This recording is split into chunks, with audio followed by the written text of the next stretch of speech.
Au nom du Père, ton papa, mon papa, celui qui t'a désiré, qui m'a désiré en premier, avant même tes parents, avant même que tes parents se connaissent. Parce qu'à l'intérieur de l'homme, il y a l'âme, et c'est cette partie divine qui vient de Dieu, qui rentre dans ton corps, qui passe tant de jours, d'années, de secondes sur terre, puis l'âme retourne.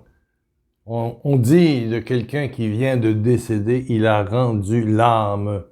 Donc nous avons une période sur la terre pour nourrir notre âme. Et nourrir notre âme, c'est par une communion, une présence, un cœur à cœur, une grande intimité avec Jésus, avec la parole, avec le frère, avec nous-mêmes. L'amour, l'amour, l'amour. Au nom du Père, du Fils, du Saint-Esprit.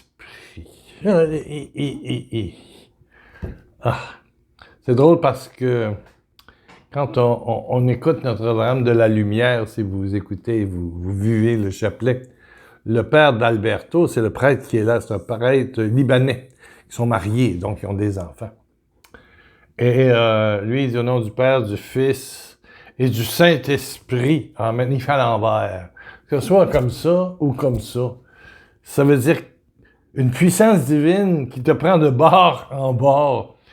Comme on dit au Canada, d'un océan à l'autre. Vous savez que l'est du Canada, c'est l'océan Atlantique, l'ouest, c'est l'océan Pacifique. On dit d'un océan à l'autre, d'un océan. Donc, l'alpha, l'oméga. Te laisser envahir, que la Trinité, là tu fais ton signe de croix libanais, le Père, le Fils et le Saint-Esprit, une seule Trinité d'amour en moi. Et là, tu te touches en moi, en moi. Oui, la Trinité est en toi, la Trinité rayonne d'un soleil de présence, d'amour. Qu'aujourd'hui, pendant cette rencontre, 10, 15, 20 minutes maximum, on va parler de l'amour, de l'amour, de l'amour. Parlons un petit peu d'Aline qui m'a écrit un mot. Aline a été dans le renouveau charismatique il y a plusieurs années, au début, quand c'était extrêmement fort, et retourne maintenant dans un groupe de prière. Donc, elle m'a envoyé une lettre, et elle m'a parlé de ses opinions à propos de tous ces... c'est comme au début du renouveau. Au début du renouveau, il y avait des gens, des alcooliques, des gars en prison, il y avait des violents qui venaient raconter comment Dieu était dans leur cœur. Et comment ils avaient été pardonnés, comment ils pardonnaient aux autres, et comment ils allaient témoigner dans les rues, dans les prisons, dans les écoles, partout. Et on se nourrissait de ces, on dit en anglais drop-out, ceux qui vivaient en marge d'une société avec une certaine norme, les espèces de hors-la-loi, les jeunes hors-la-loi de l'époque. Voilà, c'est ça, les jeunes délinquants. Bon, c'est ça. Garçons et filles. Et puis, je me souviens, à la maison Jésus-Ouvrier, il y en avait fréquemment de ces témoignages, à Granby aussi, le centre de retraite de Granby, ou Trois-Rivières, l'Alliance. Il y avait des centres de prière où vraiment les grands blessés de la vie venaient rendre témoignage dans une grande paix, puis une grande douceur, puis on sentait l'amour, Donc là, elle dit, on a été tranquille pendant un bout de temps, bon, et voilà que ça revient. Les grands blessés témoignent. Et vraiment, ce qu'elle dit, je trouve ça intéressant. Merci Aline. Hein? J'espère que tu n'es pas fâché que je me serve de ton courriel reçu il y a 2 jours. Moi qui pensais, qui était sûr que mes efforts, voilà, mes bonnes œuvres étaient généreuses, même pour nous. Mes heures de piété, mon groupe d'intercession. Ah oui, on faisait des chapelets, des rosaires. Mes heures de piété allaient me donner de vivre une proximité avec le cœur de Dieu et de vivre dans toute ma vie. Je m'aperçois que c'est faux, j'ai pas compris encore. Aline, elle est triste. parce qu'elle ne sent pas Dieu, elle ne sent pas la paix, elle ne sent pas cette bénédiction douce. Tiens, la musique vient de partir. Tout seul, c'est ma Bible qui a touché. Oh! Attends un petit peu, regarde là, on va la voir. Vas-y, toc. Bon. Vous m'entendez un peu? Oui. Moi, j'aime ça, les choses qui partent tout seul. Le Saint-Esprit se met. Aline veut vivre la présence glorieuse. Quand on vit en couple, on aime ça communier. C'est un ensemble de petits gestes. C'est pas toujours dans le lit qu'on vit l'amour. C'est souvent loin de ça. C'est quand on prend soin des enfants ensemble. C'est quand un passe une nuit, il dort, l'autre se réveille, puis on fait l'alternance, on fait la vaisselle ensemble, on nettoie la maison ensemble, on fait des courses ensemble. Il y a du mot ensemble dans tout.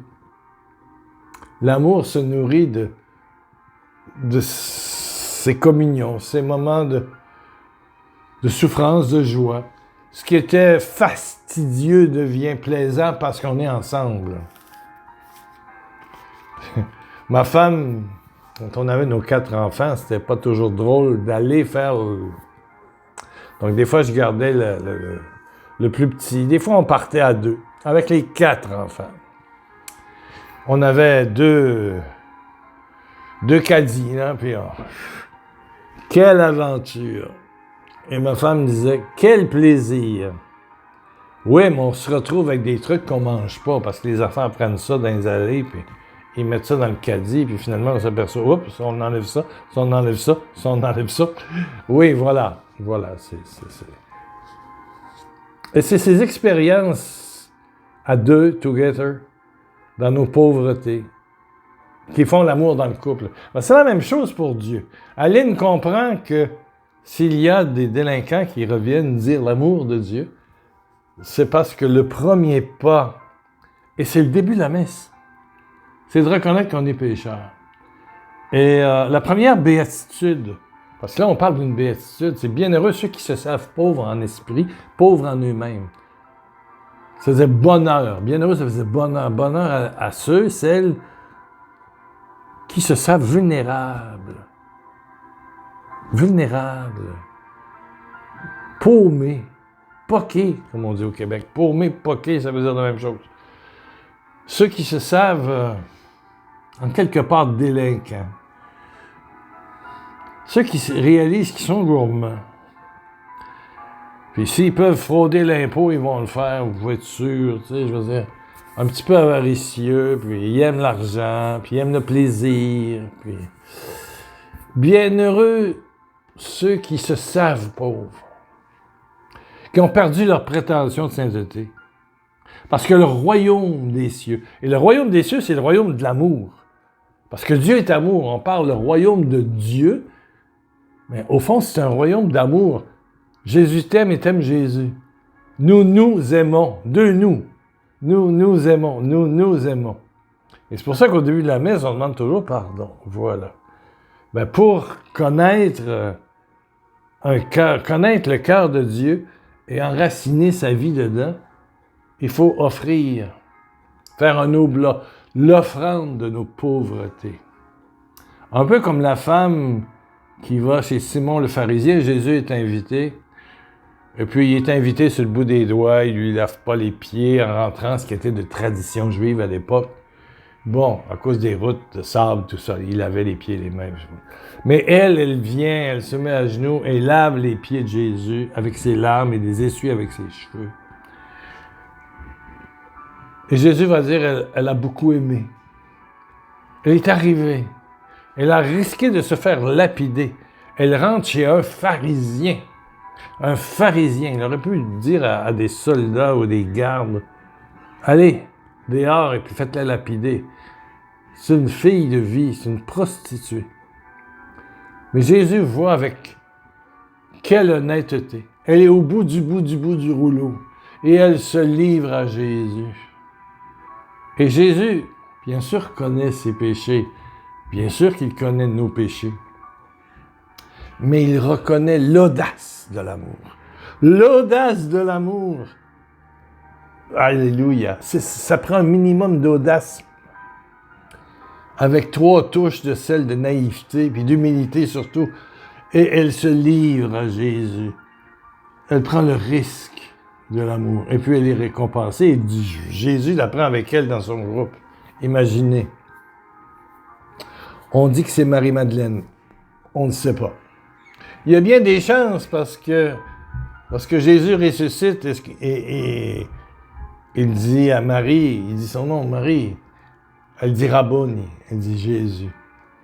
Et le commentaire de l'Évangile de Jean dit celle dont Jésus retira 7 démons. Ça veut dire que, chemin faisant, pendant qu'elle allait, pendant les 2 ans peut-être qu'elle a fait partie du groupe des apôtres, chemin faisant, selon les circonstances, pouf! Jésus disait à un démon, hop, dégage. Dégage. Dégage de Marie. Dégage. Dégage. Est-ce que c'est la Marie, sœur de Lazare, où Jésus va, qui devient la contemplative? On ne sait pas. Il n'y a pas un théologien qui va oser dire ça sur la parole de Dieu, c'est sûr. Mais ça a quand même des chances que ce soit la même Marie de Magdala. Donc, elle a offert ses pauvretés. Elle s'est humiliée. Elle a risqué sa vie en rentrant chez Simon le pharisien. Et puis le royaume. L'amour. Le royaume de Dieu s'approche de nous. Ça veut dire que l'amour s'approche de nous et vient en nous. Le royaume de Dieu est au-dedans de vous. Ça veut dire qu'à l'intérieur de toi, tu n'es plus jamais seul. Il y a cette présence, cette trinité d'amour qui bouillonne comme un volcan qui bouillonne. Là. Après, je voyais des vues aériennes du volcan lorsqu'il a pété, comme disent les gens de la Réunion, il coule tous les ans ou 2 ans. On voyait le brrrr. T'as déjà vu ça dans des films scientifiques, ça bouillonne. Brrr. C'est pareil, là, dans ton cœur, il y a un bouillonnement de chaleur, de gloire. Mais on y accède en ouvrant notre dépotoir, en ouvrant nos péchés. Bienheureux ceux qui se savent pauvres en eux-mêmes. Et c'est pas à coup de... Comme dit Aline, elle est allée plusieurs fois à Lourdes. Elle sait que j'aime Lourdes, elle sait que j'écoute la messe de Lourdes tous les matins, depuis au moins 3 ans. Oui. Mais ce que j'aime en écoutant la messe en direct de Lourdes, à 10h pour heure de Paris, c'est 4h du matin ici, c'est de commencer, même si j'ai passé une bonne journée, j'ai pas parlé en mal de personne, j'ai pas manqué à la charité, voilà. J'ai prié, j'ai été avec Jésus. J'aime me retrouver encore et savoir que moi, Pierre Lacroix, je suis un pécheur. Oui, j'ai la possibilité, je ne l'ai pas fait aujourd'hui, je ne le ferai peut-être pas demain, mais j'ai la possibilité de faire tout le mal inimaginable possible. Absolument. La chair, quand elle est soumise à la souffrance, peut faire des saloperies sans nom. Absolument. Souffrance, isolation, rejet, toute forme de blessure peut nous rendre pas gentils du tout, pécheurs. Donc, j'ai la certitude de ma pauvreté. Mais heureusement, cette pauvreté-là, elle est bien heureuse. Quelqu'un me disait à Paris, c'est un Français, c'est comme si tu évangélisais le péché. Je pense que lorsque Jésus est ressuscité, il a obligé le péché à livrer le meilleur de l'amour de Dieu. Oui. Il a obligé le péché à donner le meilleur de Dieu. Parce qu'un péché offert, donné dans les plaies du Christ, te donne de vivre une communion, une présence. Un peu comme un couple. Des fois, ça va pas, puis on s'insulte, puis on se blesse. Mais une bonne discussion. Monsieur demande pardon à madame, madame demande pardon à monsieur parce qu'elle a réagi, puis ses mots, c'est des flèches, en plein cœur. Les femmes n'ont peut-être pas la force des bras, mais ils sont capables de... Une femme, c'est perspicace. Ouh! C'est intelligent. Intelligent. Alors, on se demande réciproquement pardon parce qu'on a attaqué, puis l'autre a contre-attaqué, une baffe, une tape, Et puis finalement, on se retrouve. Puis on découvre que notre communion, notre couple compte plus que tous ces aléas de la vie et du caractère, et de la fatigue, et des enfants, et tout le reste. Bon! Et ça finit dans une belle nuit. Amen, amen, amen, amen, amen. On se comprend. Bon. Aline, et tous les Alines, peut-être j'ai un Alain ou une Aline qui croit encore qu'on atteint le cœur de Dieu, on vit le cœur de Dieu, on s'enracine dans le royaume par les bonnes œuvres, les prières répétées, les sacrifices. Non, c'est tout l'Évangile, surtout Luc 15, l'enfant prodigue. Wow! Doutait-il que son père, il ne savait pas que son père l'attendait au bout du terrain, pendant des mois, des jours, des semaines, du lever du soleil au coucher du soleil, le vieux attendait son enfant. Il ne vivait pas sans lui. Alléluia. Et c'est ce que les nouveaux enfants prodigues disent de l'amour. L'amour m'attend. L'amour m'attend. On va l'arrêter ici, oui. L'amour m'attend. L'amour de Dieu m'attend. Alléluia. Bougez donc pas. Excusez. C'est ça que je veux pas dans mes émissions. Voilà. De la publicité. Et merci pour votre générosité. L'amour t'attend. Et puis, à la dernière émission, j'ai parlé qu'il manquait 235 $, donc 165 €, dollars canadiens. Eh bien, croyez-le ou non, dans les 3 derniers jours, il est rentré 510 $, plus que le double. La moitié de la réparation de la caméra est déjà payée. Elle va arriver là, bientôt. Là. Ça veut dire qu'au lieu de 165 € qu'on avait besoin, il y en est rentré 365. C'est 200 de plus. Encore un beau miracle. Et la réparation, ben, j'attends. J'attends la caméra. Si c'est pas cette semaine, c'est début de la semaine prochaine. Peut-être d'accord, 1 ou 2 émissions encore dans ma cuisine avec mon téléphone comme je fais maintenant. Avec de la musique sur mon ordinateur, puis avec des... Moi, sincèrement, là, quand j'écoute Saint-Michel Deschamps, puis je vois des publicités, ça me fait mal au cœur, en pleine procession du Saint-Sacrement. Il nous arrive une publicité. Et j'ai déjà vu une publicité des Roses-Croix. Secte occulte, c'est l'année. Rose, les Rosicruciens. Ils offraient des cours de... Oh! Parce que quand tu signes pour avoir de la publicité, ça peut te rapporter 500 € après quoi? 100 000, 200 000 vues. Là. Ça vaut pas la peine. Ça vaut pas la peine. Ça coupe. Ça, j'en veux pas. J'en veux pas. Je veux qu'on reste ensemble. Je veux qu'on reste en amour. Dans celui qui est l'amour. Aimez-vous les uns les autres.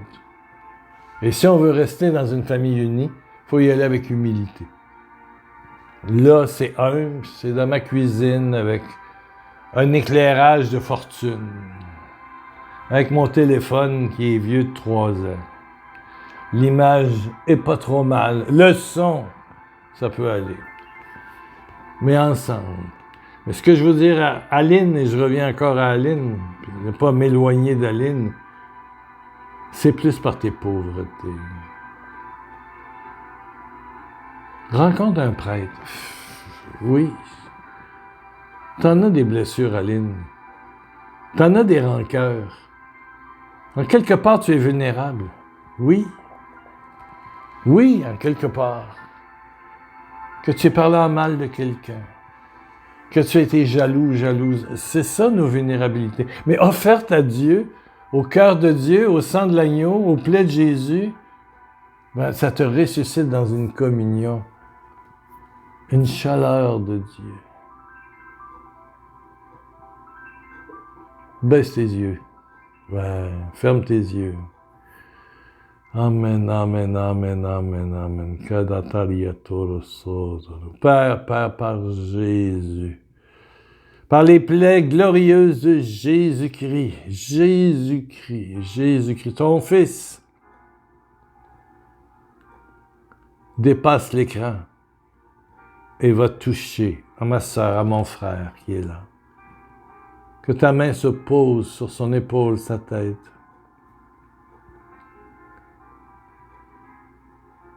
Que mon ami sente l'ampleur de ta miséricorde, surprenante. Comment tu l'attends dans l'humilité. L'humilité. C'est ça là, la porte étroite, l'humilité, la petitesse. Amen.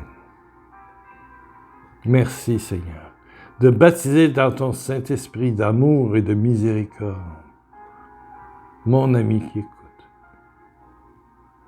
et de guérir ce qui est malade. Merci. Merci.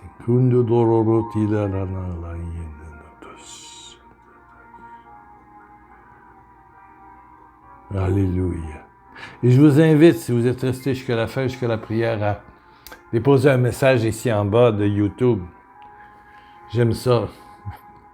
Je dépose mes pauvretés dans les plaies de Jésus.